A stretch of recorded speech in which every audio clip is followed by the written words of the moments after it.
What up, what up, what up? You already know it's Dev Nasty, aka Dangerous Dev Nasty, and I got an important announcement for y'all before we start the show today.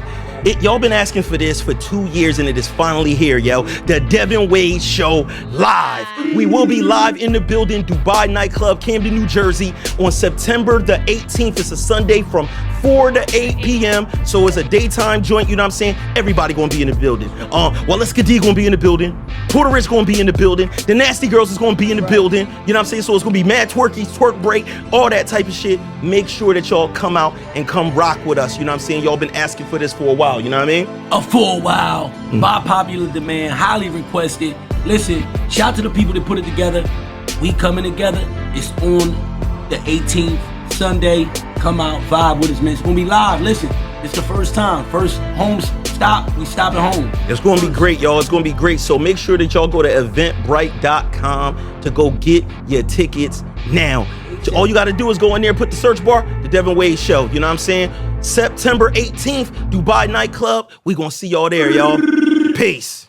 This episode of the Devinwade Show is brought to you by Ace the Engineer, the only other audio engineer I trust to mix the Devinwade Show. If you want your stuff to sound professional, make sure to hit up Ace the Engineer, unless he's with like Beyonce or Patti LaBelle or some shit like that at the moment. Follow Ace the Engineer on IG at Ace the Engineer.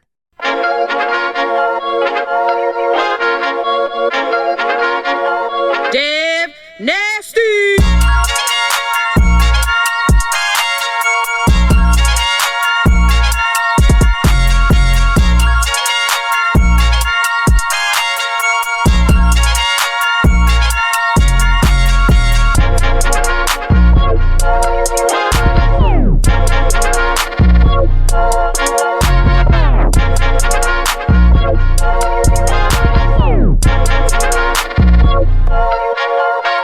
What up, what up, what up? Welcome to a very special edition of the Devinwade Show. I am your host, Dev Nasty, aka Dangerous Dev Nasty, aka Choke Your Mama, aka Choke Your Pop Out. And I don't want to go to jail for that ever. So I do it in the dojo where it's all legal. And y'all know why when I, tell y'all who our special guest is today. But before we get to our special guest to the left of me. Yo, people, y'all know what it is. It's your boy, man. It's Double P. I'm still in the gym. I'm still on the pull-ups. I'm still in the pool. Today is a special edition, so I'm even ex-parolee P.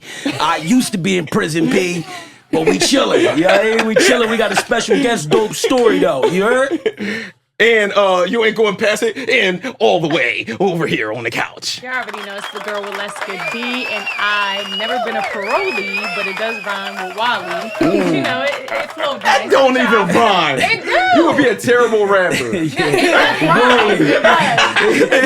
doesn't rhyme. You know what? Today I noticed something. Walesca D acting like she going on a prison visit. She got a bra on today. Clap it up. She got a bra, y'all. I do. Yeah.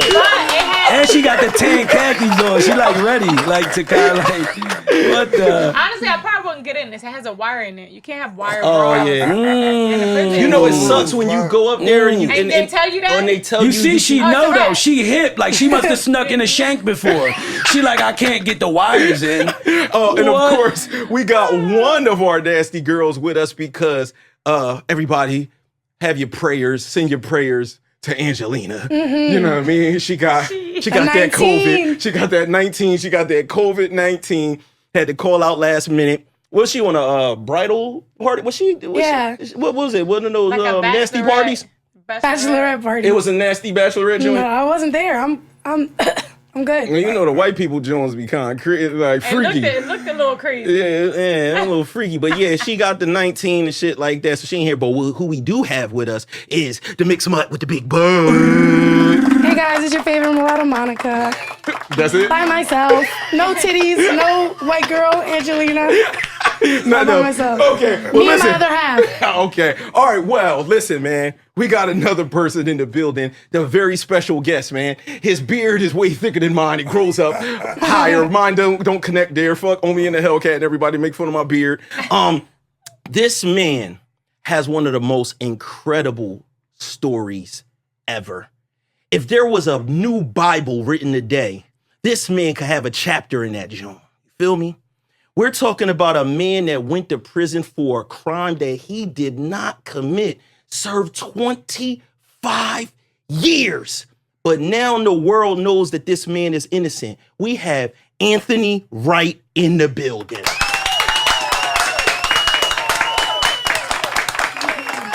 What's up, bro? I'm here, man. You here? Man. I'm excited to be here. Pleasure all mine.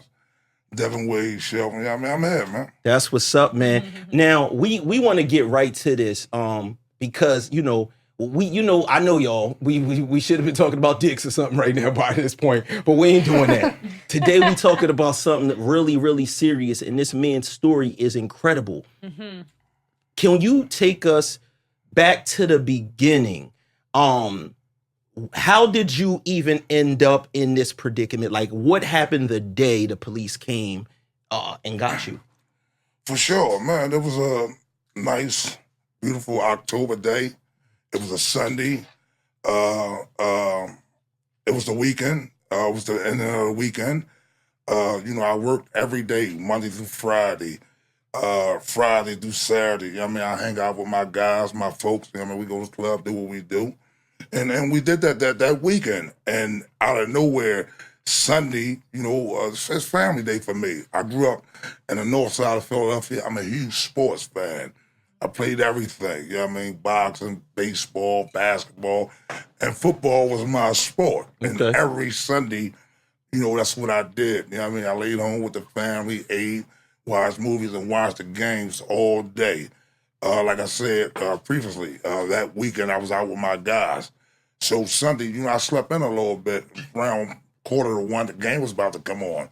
At that time, I was 20 years old. I lived with my mom in Nicetown, and I was there at the house with my mother, and also I had a 4-year-old son at the time. My mother cooked brunch and knocked on the door, told me, brunch is about to be served, it's ready.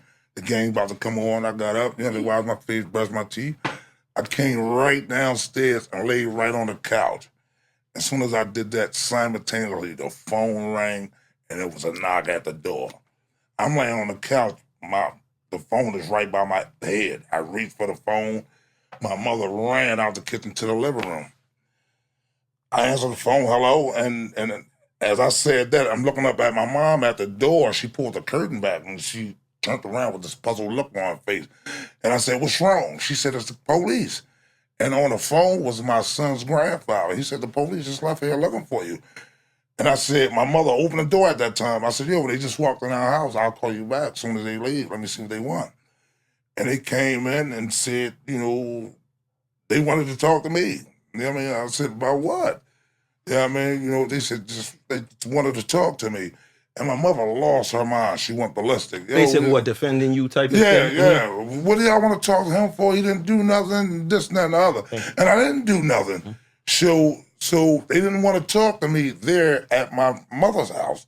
They wanted me to accompany them to the police administration building. So they allowed me to go upstairs. I just had on a pair of cutoff shorts. No shirt, no socks, no shoe, no nothing. Hold on, freeze real quick. They didn't want to talk to you in front of your, obviously you're 20, so you're already adult, you're grown. Yeah. But what was the reason they didn't want to talk in front of her?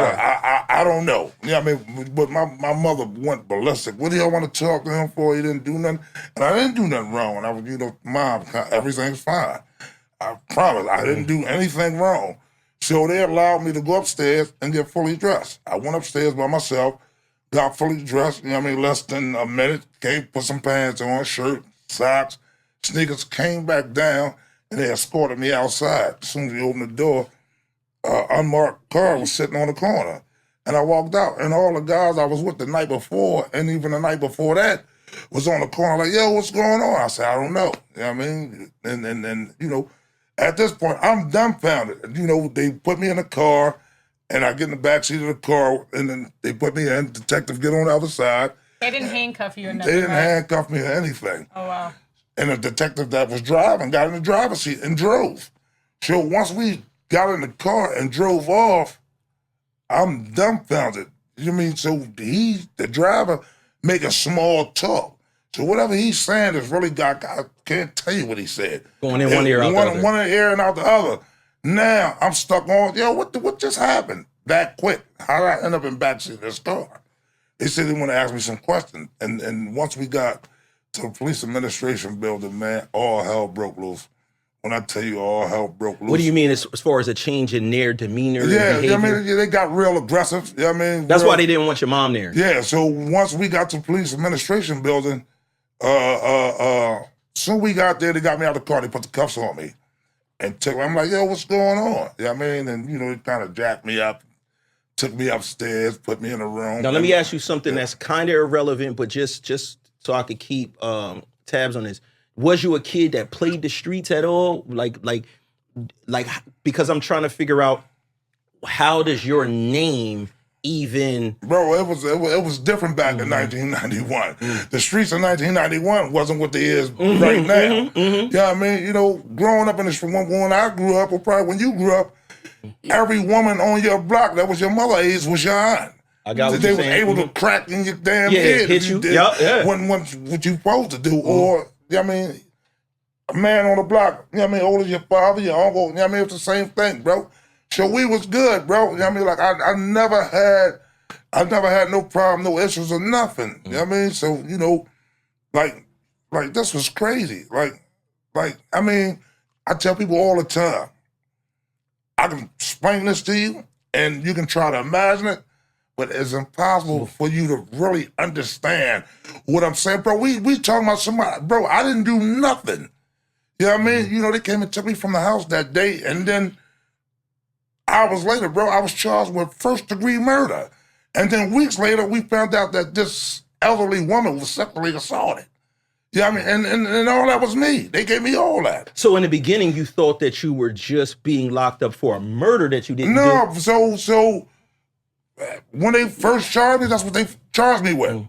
They charged me with homicide, murder in the first degree, and robbery, and a bunch of other little petty charges.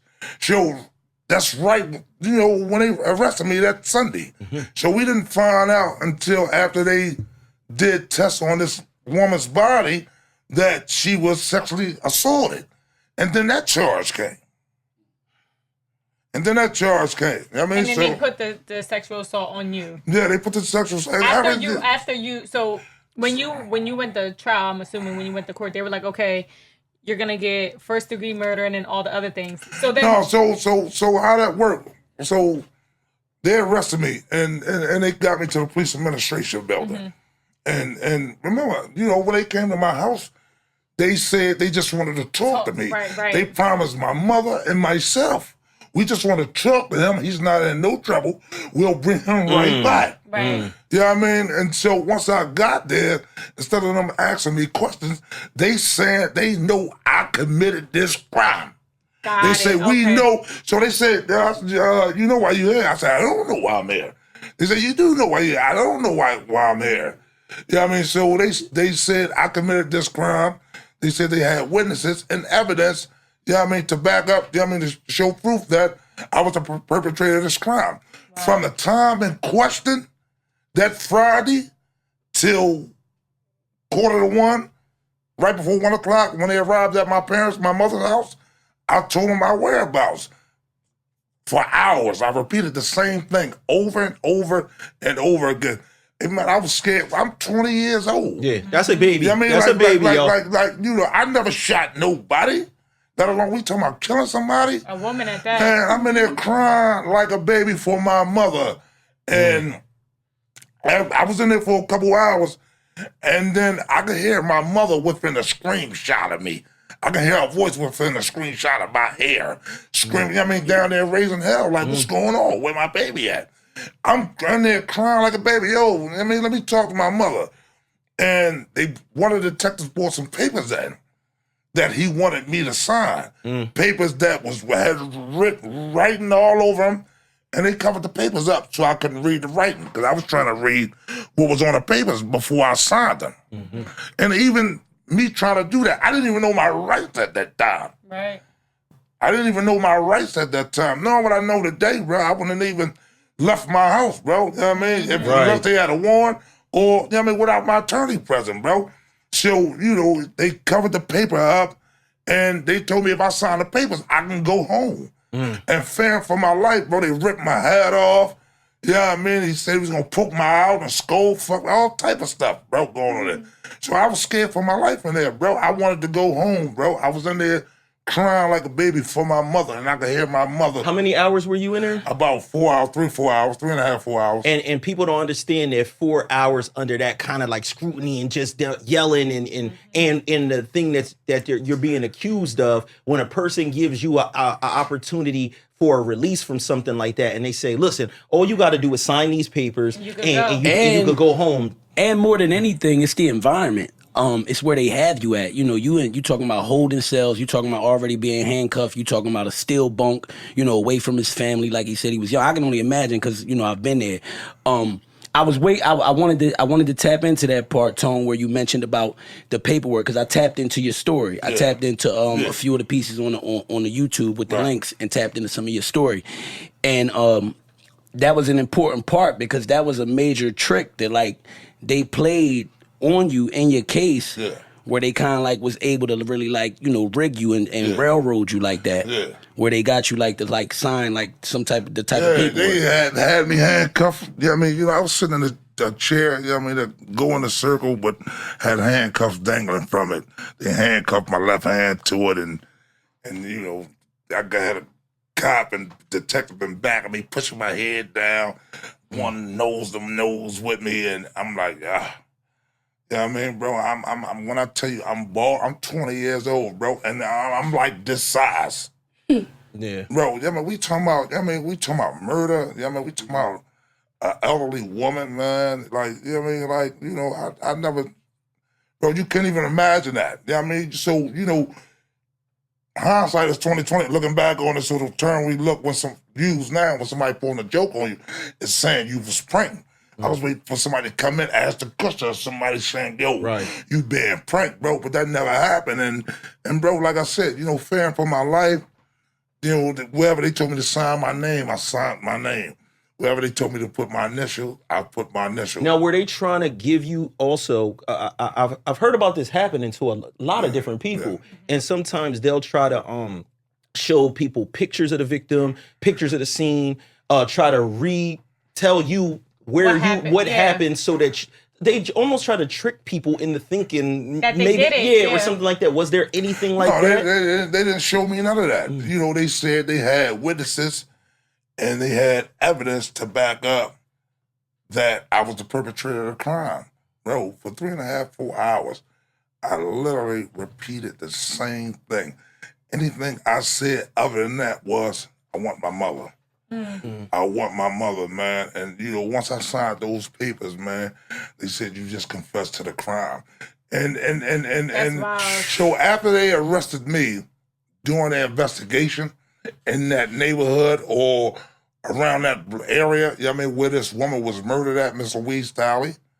I like to say her name. I like for people to know who she is. Miss Louise Talley, where she was murdered at, they did their investigation around there. So they rounded up every body that they saw on the corner. Crackheads who had warrants out for their arrest. They threatened these guys, if they didn't come in and say it was me, they'll go to jail. And if they said it was me, their warrants will go away. From the time I was arrested until the time I was convicted, even had somebody sitting in the county. And they do that all the time. They do that all the time. Cut like especially like in the drug game and all that shit. They use the users as like pawns against the trappers. So just in those type of situations, I say that to say that in those type of situations, it's the same mind frame for the police. They already know that these people is willing to do shit like that. They already know that they cutthroat like that. And if they go tell a fiend that, yo, he did it, we know he did it. You know what I'm saying? And we can't let no dangerous motherfucker like this. They could flip the mind frame on the addict as well, where now the addict is looking at my man Tone, like Tone really some murderer. So they like, why not say I was there? I just want, you know what I mean? Yeah, absolutely. Wow. And look, another, I wanna, if it's cool, because I tapped into your story, and I really I really want to just tell you that I salute you. I tip my hat off to you, for your son, you dealing with your child being like a lot of your motivation for you to fight for your freedom and continue to fight for your freedom. They said you wrote 10 letters a week. Was it a week? 10 letters a week? Once I was convicted, I started a routine, man. It was crazy. I'll send 10 letters out a week. So I'll go to law library and research and find any law library, any university with law professors. I had a case file from Pennsylvania all the way to Africa, bro.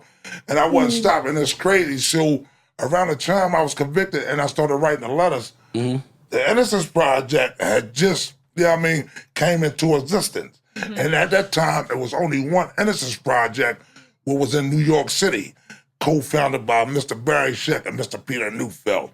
And I was able, I believe I was in the hole.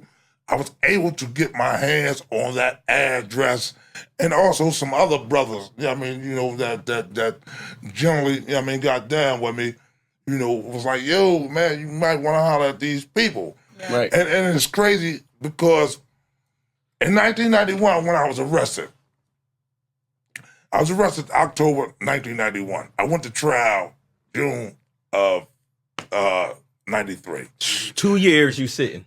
2 years I'm sitting waiting, man. Innocent. I had the worst lawyer at the time, man. He Was dead. it one that was assigned to you? Or Yeah. Okay. So I had two assigned to me. One is a federal judge now, and the lead mouthpiece, he's dead. Thank God for that. That's a whole nother story. He's dead, man, and I'm ready to go to trial. I pick my jury. I go in and pick my jury. And right after we pick the last member of the jury, the judge bring the whole jury in, give them instructions, about to serve on this trial. Send the jury out, to get ready, to be serve on this trial. And then he's speaking to myself and my two lawyers. I'm sitting right here in the middle. And he said, one of the first things he said was, your client didn't want no DNA test. And I was like, I looked over at my lawyer, he's looking stupid. I turned around, my mom like, yo, what are you talking about? What's that? I said, raised my hand. I said, excuse me, y'all. You speaking to my attorney if I'm not here, So I said, you just asked him a question. Like, I've never even heard that terminology. What the hell is DNA? I never heard those three letters mentioned one after another, DNA. And when he explained what DNA was, man, I was on the floor. I said, bro, what are we doing here? So even back in 1991, DNA was in its infancy stage. Right. So even though it was at its infancy stage in 1991, it was at a stage where it could have got a profile that said it definitely was Anthony Wright committed this crime. It definitely was Devinwade that committed this crime. It's the very thing that saved you in the new trial. Yeah, right. No. So. But he's saying at that time. I know. I'm saying, but even given that, we got that early DNA test, and black and white, the lab. The Cellmark Diagnostic Lab in Maryland said, nothing we did can link Anthony Wright to this crime. So I said, I'm cool, I'm out of here. Bro, I went to trial, bro, they found me guilty.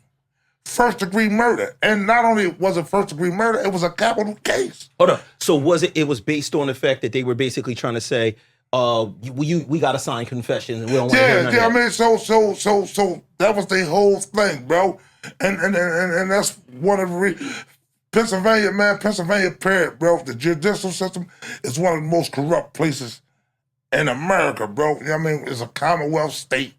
So we all know about the Commonwealth state and how they play, bro. So, what was your lawyer's defense? What were they aiming to argue? Man, so my lawyer was ineffective from day one. I fought with my lawyer. So listen, when I was arrested in 1991. A month later, somebody else got killed right 2 doors down the same way. Oh my God. A man and a woman. And then they put me back in the paper. They said, yo, they locked this man up a month ago. Is they sure we got the right guy? So I got it to my lawyer. And he was like, "Oh, they ain't got nothing to do with you." That's the dumbest shit. No, that's lazy. That's lazy fucking work. Yeah. No, it is. That's lazy work. And I think they just kind of wanted. They're like, okay, this guy, he literally signed his life away, essentially. And they don't care what evidence they had in that moment, right? And they're just like, no, you signed this. You're basically saying you did this. So anything else, unfortunately, it just went out the window. Even with the DNA that they had, literally went out the window because it's like, no, he confessed to this and he did that. His attorneys or lawyers didn't do anything to be like, okay, wait a minute. This doesn't make sense then. Why aren't we utilizing this DNA? Why did he sign it? Like, it could have been so many factors that could have supported him, but you know how that goes. Did they film your the confession signature at that time period? Listen.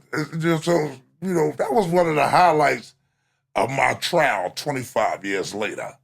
25 years later, well, 23 years later. Oh, we don't got to jump to that part there yet, because I don't know. No, I'm just wondering. That's a great question you just asked, because, my attorney cross-examined one of the corrupt cops on my case, and he said, why wasn't this videotaped? If he confessed to this crime, why didn't you videotape it? A whole hush in the courtroom. This guy sat on the stand and looked right back at everybody and said, we don't do that. And my lawyer said, wait, you said what? You don't do that? He said, give me a second.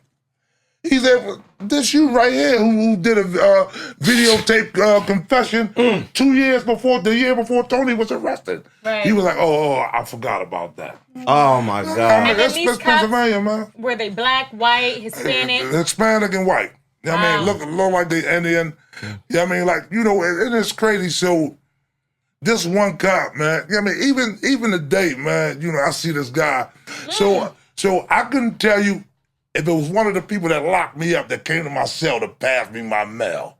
But this one cop, man, like he was staying in my brain. And I promise you, 25 years later, when I came back for my day in court, 23 years later, they overturned my case in 2014. And the district attorney decided to revoke my bail and retry me, so I was held an additional 2 years, which made it 25. Nobody else ever went to trial again after DNA excluded them. And when I walked in the courtroom for the first time in 23 years, I'm walking down the corridor like you coming through the door, like the way you act. And it's the whole courtroom. And I see this guy soon I walk in, and everybody, standing room, all my whole family in it. And I walk in, all my lawyers at the table. I said, yo, is that? They said, yeah, that's that cocksucker. I was like, God. He really showed up. You know what I mean? Yeah, and even in my deposition, even in my deposition, for my civil suit, one of my paralegals said, yo, when he was cross-examined, she said she had to walk out the room. She said he literally made the hairs on her arms and back of her neck stand. He's so cold. Like, I've never seen a human being, bro. You look through him and bro, it's cold. Yeah, you gotta be a sociopath to be able to derail somebody's life like that, and then go back to your family, back to going to the movies, kicking it, living life, traveling the world, doing whatever you're doing, and you know that you locked somebody in a cage for something that they didn't do. And then on top of that, obviously being locked up for different things gives people different statures or reputation. Right. And one thing nobody wants to be locked up as is a rapist. That's the last thing you want to go to prison for, man, doing something to a child or a woman, man, or violating a woman in that way. You know what I mean? Like, the people that do that, you see the people that have that on a jacket that come through that door, they different. I mean, they just different, man. Yeah, I mean, the mental things sit in where, they come in, urinating on themselves, defecating on themselves. Ain't nobody gonna mess with them, man. Like, ain't no normal dude, bro. Like, it's just, you just ain't gonna be in a mix like that. Right, they bro. unpredictable. It's just and bro, I was 20, man, so, growing up, when we was kids, we was with the cops and robbers. But I'm talking about when I was growing up. I'm talking about, 1971, that era growing up, We was with the cops robbing. We used to go to elementary schools, man. The police used to pull up on the block. You know what I mean? We was cool with them getting the car driving. You know what I mean? We thought we was doing something, bro. You know what I mean? But, I mean, like... How did you navigate that part, though, being in prison with that stain on you that you know? How did you work your way and, you know, make friends in there? How'd you survive? I went, bro, on my prison ride there, bro. My first, bro, after I was charged, and like I was just saying about the cops and robbers, and you see that stuff on TV, bro, the squad car and all that, bro. After I was charged, bro, and they shackled me and walked me out and put me on that big bus, I was looking around, I was like, yo, like, bro, I don't fear nothing but God, bro. I've been like that all my life, bro. I come from a woman, bro, that her body just exudes strength, bro. You know what I mean? And then she's a woman. So, you know, as a man, bro, you know, since I was born, she always said I was a man child, bro. And my mother demonstrated that for me all the time, man, strength. And I was on that bus, man, and I was like trying to figure out, yo, like, I mean, yo, what's going on? And real quick, you know what I mean, shackled, you know what I mean, and all these dudes around, I just said a prayer, man. And a thought came back in my head, man, and it said, you know what I mean, to beat me, you got to kill me. To kill me, you got to be willing to die.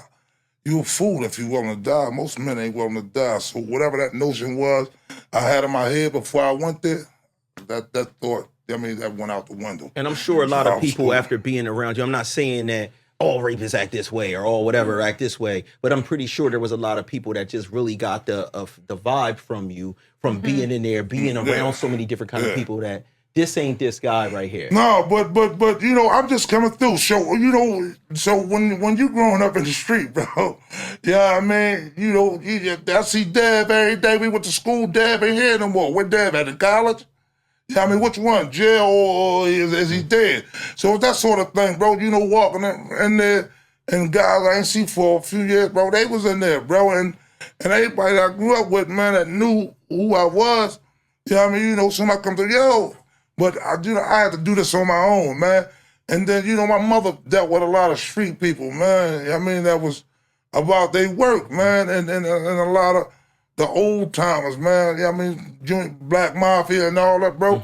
Yeah, I mean, my mom, people used to run with them. Yeah, I mean, so, you know, people like, yo, such and such son in here. I wasn't going on that, bro. Yeah, I mean, he washed up. Yeah, I mean, it's about me, man. Yeah, I'm here by myself, man. Yeah, I mean, you know, I was in that situation. And bro, us, people of color, bro, our number one, bro, we so quick to judge each other, bro. You know what I mean? That's why we don't make progress.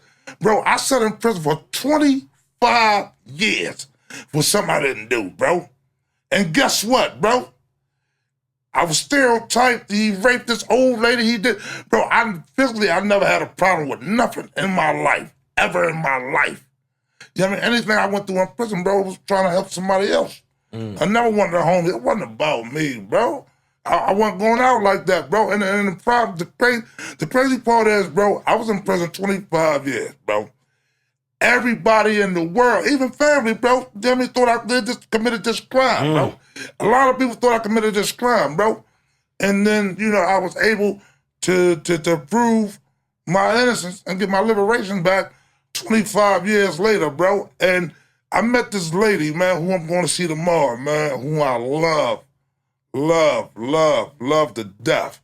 She's my first attorney from the Innocence Project. First time she came to see me, she was 9 months pregnant. She looked like she was 20 years pregnant, bro. She refused to take a day off in regard to me, man. She said, even if I got to have this baby in jail, she knew I was innocent. And we bonded. Shout her out. What's her name? Her name Nina Morrison, man. Shout out. She just became a federal judge, bro. She's having a farewell from the law firm, the first Innocence Project in existence in New York City. Yeah, I mean, she's leaving there tomorrow. Salute. I mean, so, and then she said, I'm gonna bring you home. You know what I mean? We're gonna get you home. And then she said, right after that, the same boys, they gonna love you when we're done. And I looked at her like, That went over my, like, what are you talking about?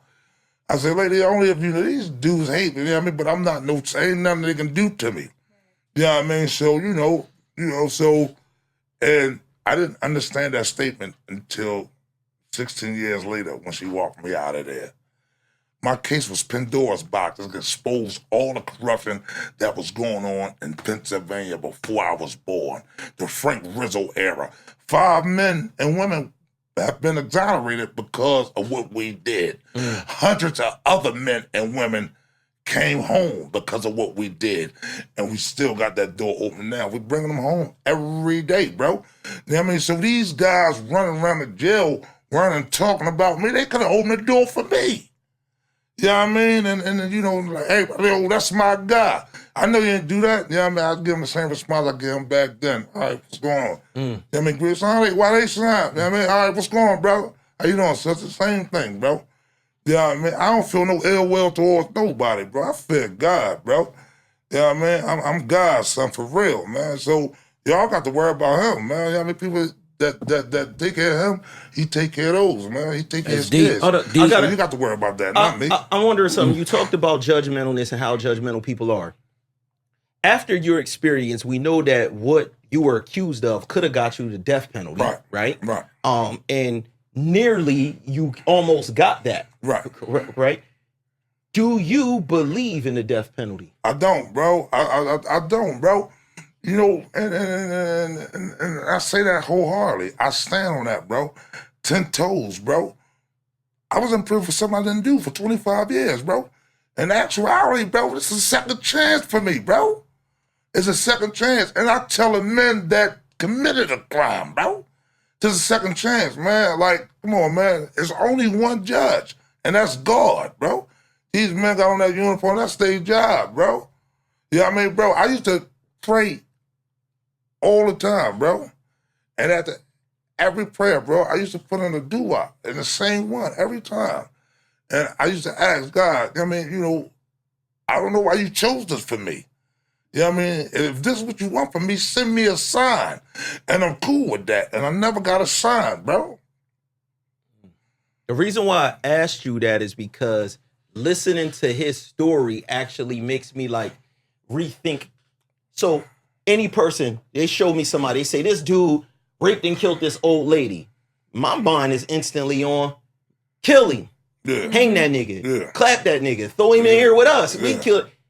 But when you see a person face to face, I could watch a million stories on TV, and I'm sitting this close to somebody who was falsely imprisoned and could have met that fate. And then imagine if that happened before people ever found out. And next thing you know, this legend lives on forever that this dude did this crime and he never did it. You know what I'm saying? You know, you got family members that might die thinking that, you know what I'm saying? That you were a murderer and stuff like that. And that makes me look at it totally different. It literally makes me rethink my position on something like death penalty. That's why I asked. Yo, this lady, Miss Tolly that was murdered, bro, she was like a second mother to my mother's sister under my mother.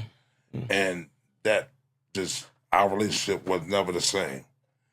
I never talked to her until all these white people, my attorney, showed up on my aunt door. The matriarch of my family knocked on her door and said, what's going on? We need to talk to you. She said, your nephew in jail, and he shouldn't be. What are you talking about? And then when they showed her the facts, like she was on the floor, and they was like, yo, we need to talk to my other aunt. She refused, and my aunt said, yeah, you talking. You gonna talk to him. And, you know, and I remember, man, like yesterday, it bring tears to my eyes. Rest her soul, she just passed away. You know, they brought me back to overturn my case, and I come to court. The first time I seen my family.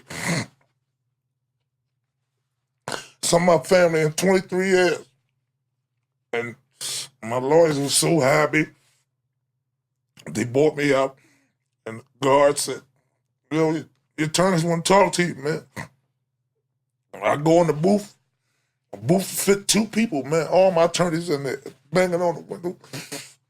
And my attorney said, yo, damn, Tony, you didn't tell me you had all these irons. I said, what you talking about? He said, Gladys out there, Medea out, Diane out there, Sharon out there, and I looked to see, was he gonna say something? Like, said my Rose was out there. I could have died right there, bro. I mean, I was good. My name was Claire, bro. I didn't do that to that lady. And even the lady family, man. People that didn't even know me hated me. You know what I mean? Members of our family are my best friends now. The people that hated me, man. I mean, so, man, listen, God is good, man. You know, when you see this, bro, these tears of joy, bro. Absolutely. Bro, I ain't got nothing to be sad about, bro. I'm here with my family, man. I'm here with my family, man, doing what I want to do, man. You know, that 25 years is behind me. It don't consume my life, not for 1 second of any day, bro. I live my life the way I want to live my life, bro. I do what I want to do, bro. You know what I mean? You know, get on the plane, go see my father, man, my mother, man, and my sisters and them, man. You know, we ain't got no time limit. We can stay as long as we want. You know blessed, what I mean? man. Do us, Let's Back with your son? Back with your Yeah, son? that's my guy, man. That's my right hand, man. Yeah, I seen the That's my footage. junior. Yeah, that's my guy, man.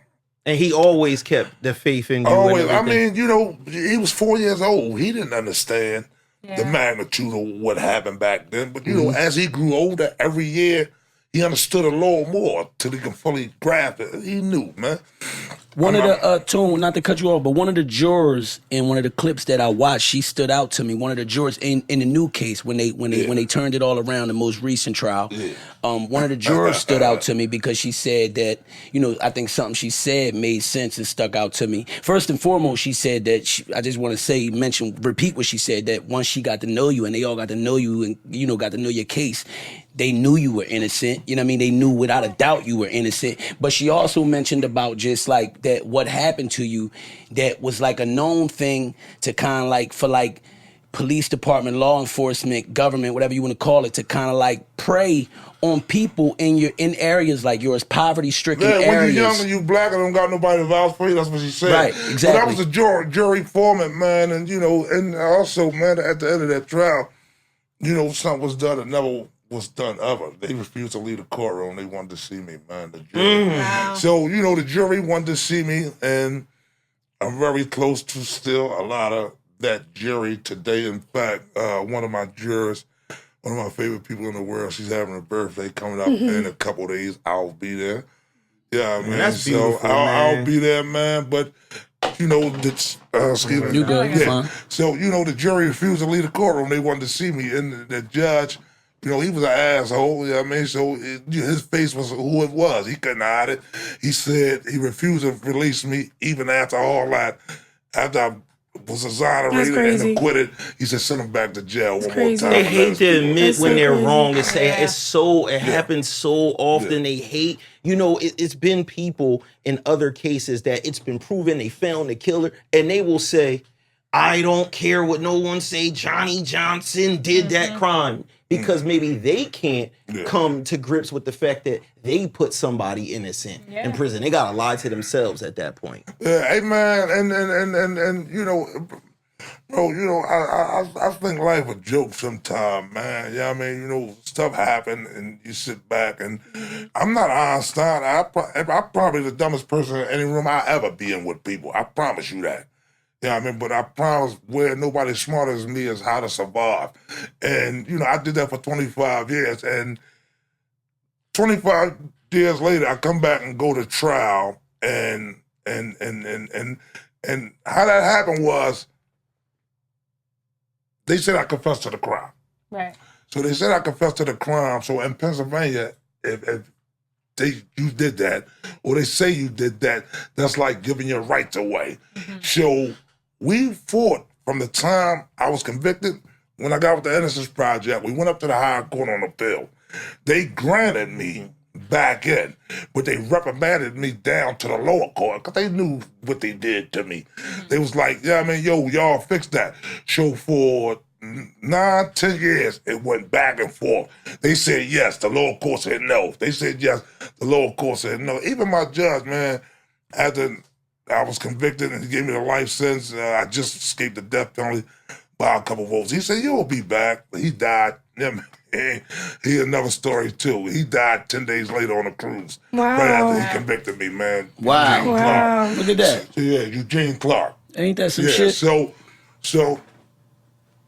hey man, Karma hit hard sometimes, man. It hit immediately too. I don't know, man. Like, I'm still here, man. I mean, Absolutely. I made it, and I just felt like the whole world was against me, man. That gave me strength every day, bro. That's the hardest thing I ever had to do in my life, man.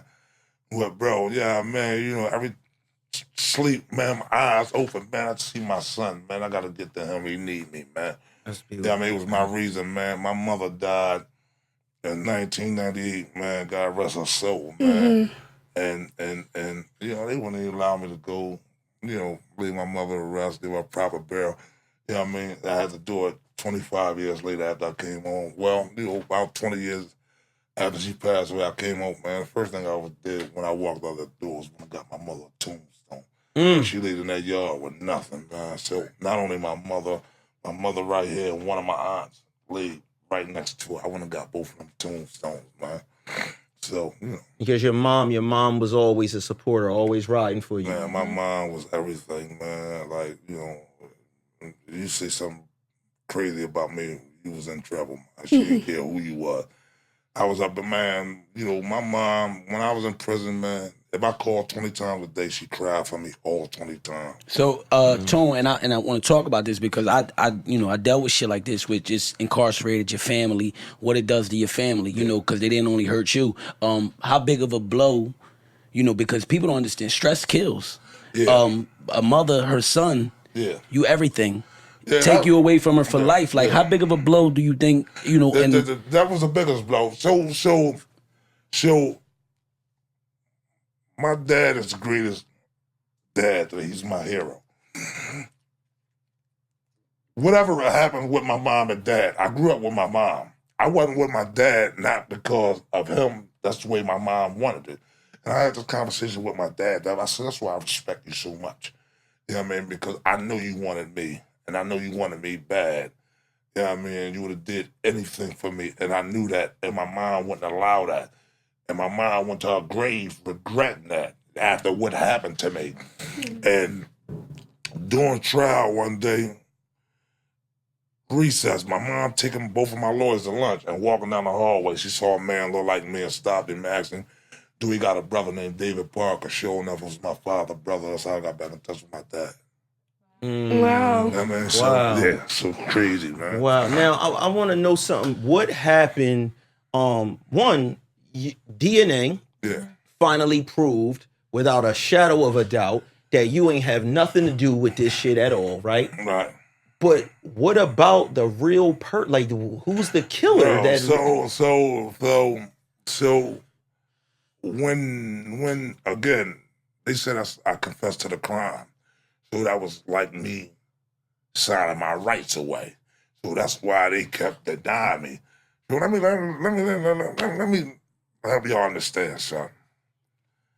DNA is the most powerful thing in the world. DNA existed. Come on, man. The first human was born 50 trillion years ago, bro. It's DNA in all of us. DNA in everything. And bro, it's the most powerful thing in this world.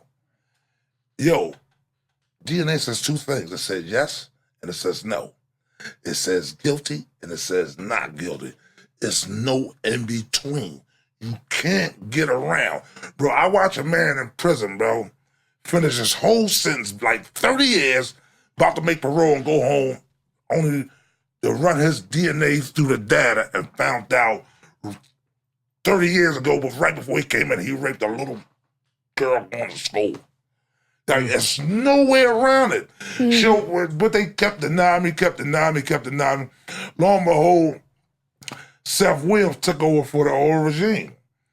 Lynn Abraham and that regime. So Seth Williams became the new head district attorney. So I was having a hearing that day, and it's ironic, my attorney from New York bumped into him. And how they knew who he was, Unbeknown to me, but they stopped, yo, we, such and such, we represent Mr. Wright. I mean, he said, yo, I'm familiar with that case, what y'all doing here. Yo, he just had a hearing. All right, let's see what the results is. I mean, what they say. And before the results came back, I mean, you know, or the hearing, yes or no, you know what I mean, for me to get the DNA test, my lawyers in their office, and out of nowhere, the phone rang, and it's Seth Williams on the phone.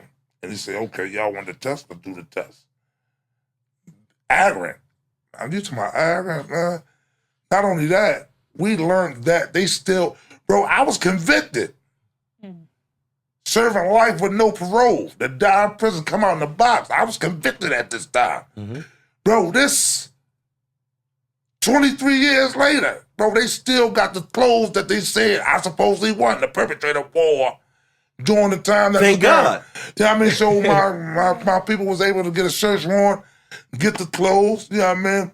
Man, he gave us that DNA test. It was the happiest day of my life, man. Like, bro, I just wanted my day in court, man. I just wanted my day in court, man. And I just wanted, you know what I mean, adequate, you know what I mean, representation, man. You know what I mean, to help me prove my innocence, man. And I remember, man, I was up at C.I. Huntington at the time, in 2014. They called me to the annex when you go to visit at the swab, do the DNA test. The guy was like, yo, you sure? I said, man, listen, man, put all up in my mouth. What are you talking about? Swab, every swab, you put it all in my mouth. Cotton ball me out. Bro, he put the joint in there. Bro, I swear to God, bro, by the time I left that joint, went back to the yard, yo, somebody was running the yard, a white lady, tall as hell, one of my counselors. So I'm running the yard, no shirt on, this high, got my AirPods and I'm running. So everybody looking, so they pointing at me. They like, Bolo, Miss Yost wants you. Me? Yeah. Yo, hurry up, it's a emergency. You know what I mean? You gotta go to the visit room. You know what I mean? Put on the jumpsuit. No, man, they ran me straight out there, out the yard. No shirt, straight to the visit room. And my lawyer's number was screaming, yo, you sitting there, man? What's going on? And they said, yo, we got a hit. You got a hit of what? What you talking about? They got it. So when you're a convicted felon, you're not going home unless you voluntarily give your DNA up and then go into the database. And they got a hit out the database, and my lawyers, investigators, got on a plane and flew to the location where they located this guy, which was in South Carolina. What? Was he in jail for something else? No. So he was in jail previously. Oh, okay. So they get to South Carolina, knock on the door of the address they got. Somebody come to the door like, yo, what's up? And they like, we looking for, what's his name? Bird, whatever his name is. I mean, so they looking for him. And the guy was like, he ain't here, but why all y'all white people knocking on my door with suits on? And when they told him, they said, oh, y'all better hurry up, he died. He was in the hospital in a coma. And now we start playing chicken with the, that was a funny part about this whole thing. We started playing with the district attorney. Oh, y'all sure it was him? Yeah, I mean, we bet our life that it wasn't our client. Yeah, I mean, we know it was, but we just couldn't tell them at the time because we didn't want them to go up there by his bedside and squeeze his toe. Yeah, I mean, wiggle your toe if you say it's Tony. Bro, everybody that they got, bro, that said it was me 25 years prior, they got crackheads to say it was me, all of them dead. And they got all these kids that was 13 and 14 years old off the corner and told them if they didn't come to court and testify with me, they gonna kill their mother, they'll never see their parents again. And they did exactly what they said, man. And, yeah, man, you know. So did any of them get to come to court? All of them came to the second trial and said they don't even know me. They said, yo, they lied, we was kids, we was scared. Wow. Everybody came to court, bro. And plus, bro, in these type of cases, the first person that should be a suspect is always the last person. So this man that committed the crime, bro, out of all the witnesses and everybody that they got during the investigation, nobody ever mentioned this guy, bro. He was a crackhead, a squat next right door to our house until the DNA came back and it was him. And everybody was like, oh my God, sure enough. Sure enough, everybody came to court. So everybody came to court and said they never saw me, don't know me. They lied, they did what the police said, bro.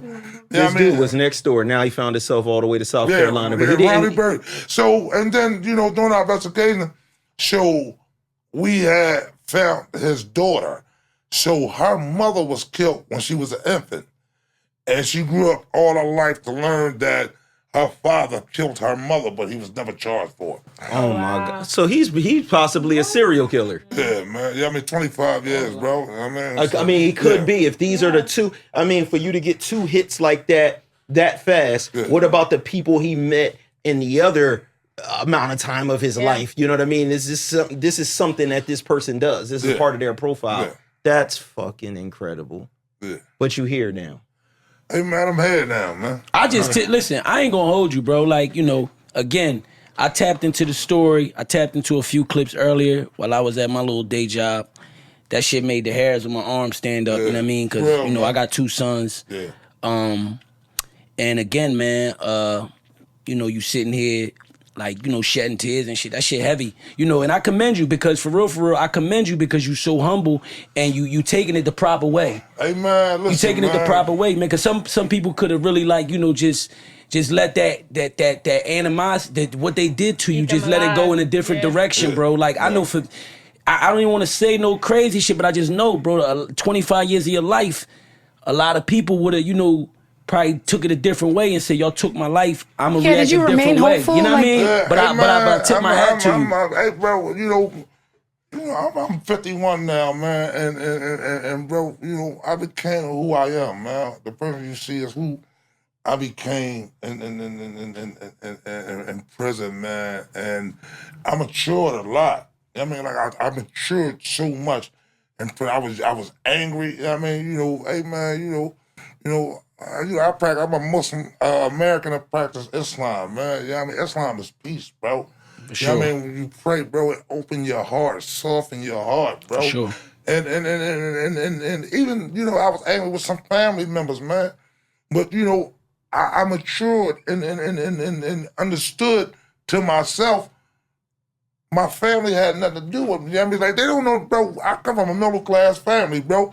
Everybody work. We ain't got no criminals. We ain't got no whores, no problem. We ain't got none of that, no dope face. I remind my family that all the time. We ain't got nothing. We just got two aunts that like to talk about people. We good family, man. so, you know what I mean? You know, I Shout know out a lot to the of aunts, people. man. I know a lot of people, you know what I mean? Like you said, man, but you know, ain't nobody do that. The system did that to me, man. Hold on. The system, What?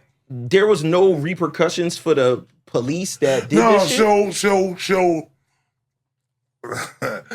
That's another great question, man. So I don't know if y'all aware. So for the first time in America, the people that did that to me have been held accountable.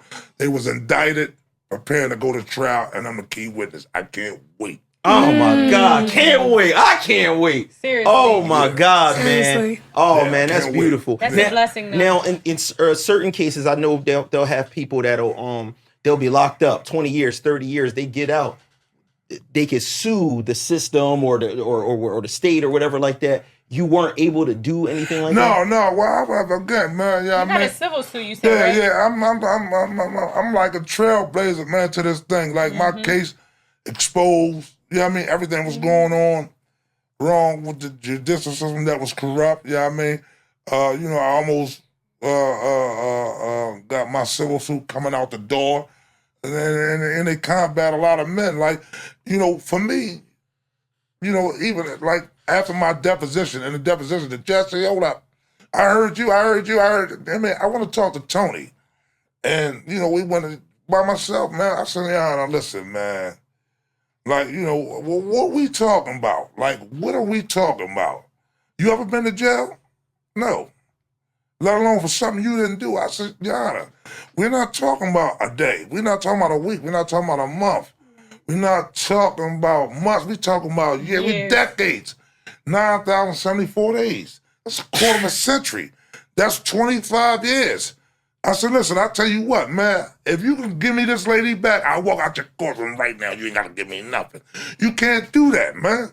You know what I mean? You know, my son be 35 September the 4th. When it's just he and I, he revert back to that little boy he was. You know what I mean? When they took me from it, man. You know what I mean? So you can't get that, man. Like, you can't get that, man. I miss my mother so much, man. But, you know, she live vicariously, man, through me, my whole family, man. And I mean, you know, we talk about all the time, man. We say her name at least once a day. Whether it's me, somebody else, I hear her name all the time. I mean? So we good, man. I mean? So, you know, I know she got a front row seat, man. I mean, wherever she at, man, in that yard, man.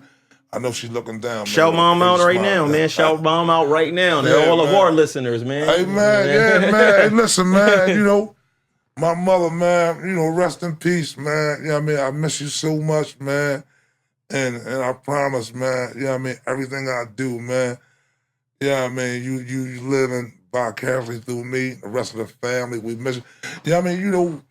You know, that's the only part that ails me, man, about that whole 25 years. Yeah. You know, I'm in a position, man, you know, growing up, man, you want to be successful in life, man.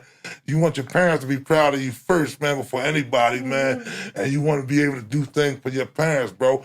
And being in a position, man, you know what I mean, to do what I want to do and how I want to do it. I just bought this huge house, man. But, you know, and people go crazy. How you feel, man? You know what I mean? And ask my mom how she feel, man. So it's nothing to me, bro. You know what I mean? I'm a simple dude, man. You know what I mean? I just want some cook food, some nice clean drawers. I'm happy, man. I ain't nothing else, bro. My family, bro. My family is everything to me, man. My family is everything to me, man. And shout out to the warden that's in here right now. We got this warden in the building. You notice the show is on our best behavior because the warden is in the building. Hey, man, that's my baby, man. She hold me down, man. And hey, bro, man, you know, what I do, man, like being here, man, you know, like I'm straight. You hear me? I'm straight, bro. You know, I can go about my business. I gotta go in my house. You know what I mean? And I can do whatever, man. And bro, it's not about me, bro. You know what I mean? When I'm telling you I'm different, bro, I'm different, bro. I'll never leave none of my brothers and sisters behind, bro. Men call crying every day, bro. Please don't leave me. I'll never do it, bro. That's why I'm here, man. You know what I mean? You know, I was just at a rally a week ago, man. My man right here, man, Lord Donnie. You know what I mean? Everybody know him, man. You know, he's on death row, man. And for a lot of prosecutorial misconduct and police misconduct, man. You know what I mean? His wife sitting on death row, man, for crimes that he didn't do, man. And just think, bro. That could have been me, man. And it's a different breed of men out here, bro. You know what I mean? When I was exonerated, bro, everybody, it seemed like after I was exonerated, they opened the door for everybody that was in prison with me, bro. And everybody out here look good doing it, bro. Everybody trying to bring the next man or woman home, bro. You know what I mean? Everybody out here handling their business, man. It ain't been a group of men, man, walking the street like this in a long time, man. You know what I mean? And all of us grew up in behind that wall, bro. Everybody solid out here, bro. We rocking and rolling, bro. Everybody on grown man stuff, bro. Families, you know what I mean? Advocating for the next man or the next woman, man. You know what I mean? Going down there. You know what I mean? You got to get out and vote, bro. You know what I mean? That's where it start at, first and foremost, man. Us as people of color, man. And we don't like to get involved with things unless it affects us directly. Correct. You know what I mean? Indirectly, you know what I mean? Sometimes, but it got to affect us directly for us to get involved, bro. If you're part of that community, you're a part of that community. Your voice matters, man. Your vote matters. That one vote, man, can be the difference, man. And thank God, man, we got the regime down, the district attorney office that we have down there, Larry Krasner, man. He's an amazing man. I hear nothing but good stuff about this guy constantly. He's a man with integrity. Everybody down there is people with integrity. Everybody down there is accountable for the job that they're doing, and it'll be impossible for myself and a lot of other men and women to be home that was behind that wall that shouldn't have been behind that wall without somebody like him and running that office, man. Well, salute to him and everybody rocking like that, man. Listen, man, I just want to say I appreciate you coming here, right? Number one. You blessed, bro. Ain't no doubt. You blessed. I said in the beginning, if there was like a Bible story, because that's what this sounds like. The fact that you keep this attitude. after everything them people put you through. You know what I'm saying? And I hope for real that these police officers have coming to to them what they what they did to you, man. When this time comes, before we get out of here though, man, because we try to have a little bit of fun and all of that. We got our etiquette master, Porta Rich. You know what I'm saying? So can you give us an etiquette before we get out of here? You want it fun or serious? I don't care. Don't do you, Porta. We want fun. We're gonna do fun, but then we're gonna do serious because it's more better. But I know in the joint, you was in the joint, right? And I know you was around some serious shit because you had a lot of time. A lot of time you be around the more serious prisons, right? More serious places and shit, right? But in some joints, I know, we already I think we already talked about courtesy bathroom. We gotta use the bathroom together. Courtesy flushing when you shitting and stuff like that. But it get real serious in some places. I've seen some guys, right, say that motherfuckers got flushed to fart. Like you ain't just farting in here. And some people didn't understand that in some joints where some people had that rule because the younger guys might have been like, I can understand the shitting, but I fart everywhere. Fart is something light. But in some joints, I've been to real. You told us you got to flush the fart. You told us that. Oh, all right. Well, I just wanted to make sure that we mentioned flushing because it's a comedy joint. But for real, in a tight cell, somebody got life. He never going home again. This is his world. Did you flush the fart? Was that a thing? Hey man, listen, man. I definitely was different, bro. First and foremost, I was by myself. So for most of my bid, I was by myself, and then. In the latter stages of my bid, I got kicked out of Greatest Fort and went to Huntington. Okay. And one of the agreements of them letting me out in that population was, for me to take a cellmate. And I didn't have a problem with that, but he definitely wasn't going to fart while I was in there. Go to the door or, seriously, man. Use the bathroom. Courtesy is, I'm gonna go to the yard so you can use the bathroom. Them cells too small. If you eat a sandwich in there, he farted. It's like he farted on your sandwich. Damn near. It's crazy. Bro, but it's disrespectful, bro. So I mind my business, bro. Somebody would have did that to me, bro. Ain't no telling. All right, real quick. Hold on, real quick. Tone, we're gonna switch up the vibe real quick. I got another one, right? Etiquette master, right? Now another thing, I seen this online before, and I think they had it a little off from what I've seen, right? Because they was talking about how I get it. It is a rule, right? Where like you should be ready when you come out in the park and where everybody's at, right? Whether you in let's say we in a unit and they got cells, but then it's an open area where we can watch TV. They got phones. They call it the park, right? Day room. So they tell you 9 times out of 10, a lot of people feel like you don't come in the room with slippers. You stay strapped up, ready for war. No doubt. You stay with sneakers laced. They gotta stay ready for war. And I seen a lot of people say. I seen people say that. Some people, I just seen a little clip of something in jail where they was saying, they was like, yeah, if a guy has on the slippers, that means in their jail, he was saying that means that he wants no trouble at all with nobody, and he's almost like soft. And I kind of like, I get that we used to, if you felt like it was tension and you felt like you needed to strap up, you will always probably be on your shit, or you just wanted to stay ready because it is that type of environment where any day shit could get crazy. But then at the same time, I've been in places, right? I've been on a D block one time before where I was on it where everybody had drama, right? Everybody had real shit, real heavy heat, facing real time. And for real, they was the most comfiest inmates. Because they was all like real dangerous motherfuckers. They was like, a lot of them was in their slippers. And like, and no bullshit. Yeah, John Clausen. I just feel like I guess it depends in where you actually at. Hey, bro, my era, bro, hey, bro, listen. When I was convicted, I went to the penitentiary. I went to Greatest Fort. So Greatest Fort is the biggest jail in Pennsylvania, out of all 26, biggest. And the worst jails, bro, they killed somebody the day I went there. We had to sleep in assessment. But, bro, I went there, bro, the blocks is bigger than any Broad. Broad Street? One of they blocks, bro, Greater Fort hold 500 inmates, one block. No other jail hold more than 200 people. Right. And bro, you know what I mean? Like, you know, they had the homo boy. I never been that close boxed in with those type people, bro. All these people was like 6'5", 6'4", 3'3", Did you hair on their back. Yo, no, bro. Bro, you go to the shower with your boots on and you have your shower shoes in your robe, in your pocket. Hold up, they Got was you. 6'5", but they was dressed like Monica? Yeah, man, straight up hair coming out their back, off their neck. You like, yo, what's So that? Tone, you were strapped up for most of yours. You Hey, would strap bro, up around. for my first 2 years, bro, I promise you this. For my first 2 years, I slept in the prison jumpsuit, like a one-piece jumper. Right. All brown joint, my boots, and a sword like this, bro, for 2 years straight, bro. You know what I mean? Like the people that walk around with their slippers, you know what I mean? They're the people that go out there and lay on the grass in the yard. You know, yo. You know what I mean? Like, what's going on, man? Like, what you doing, bro? Like, you know what I mean? You know, don't no regular dudes do that, bro. Right. You know what I mean? You know what I mean? Like, yeah. Because everybody, you know, all the dudes, man, go to the shower, man, with their boots on. You know what I mean? Have their robe on, all their drawers on, and just walk to the shower with their prison boots on. Right. And they shower shoes in their hand, they towel in the other hand. Ain't nobody going with it. You don't walk with no slippers. Some people take showers and they boots.